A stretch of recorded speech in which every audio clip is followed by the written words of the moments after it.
আসসালামু আলাইকুম বন্ধুরা। ভাবুন তো, যাকে নিজের জীবন থেকে হারিয়ে ফেলেছেন, হঠাৎ যদি আবার সে আগের মতো যত্ন নিতে শুরু করে, তাহলে কি পুরনো ভালোবাসা আবার ফিরে আসে?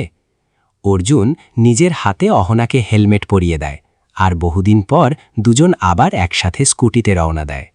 অর্জুন মনে মনে ভাবে, অহনাকে ছাড়া অন্য কাউকে আমি কখনো মেনে নিতে পারবো না।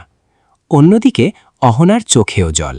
সে বুঝতে পারে সব শেষ হয়ে গেলেও মন থেকে এখনও অর্জুনকে সরাতে পারেনি।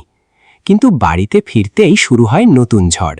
সতু মামা জেনে যায় অর্জুনই অহনাকে পৌঁছে দিয়ে গেছে, আর সেই কথা শুনে রাগে ফেটে পড়ে সবাই।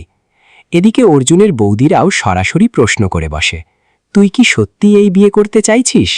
অর্জুন মুখে শক্ত কথা বললেও তার চোখ যেন অন্য সত্যি বলছিল। অহনা কি সত্যিই অন্য কাউকে বিয়ে করবে, নাকি শেষ মুহূর্তে বদলে যাবে সবকিছু? জানতে হলে দেখতে থাকুন বড়লোক বাড়ির ছোট বউ গল্পের ১৪৫তম এপিসোড।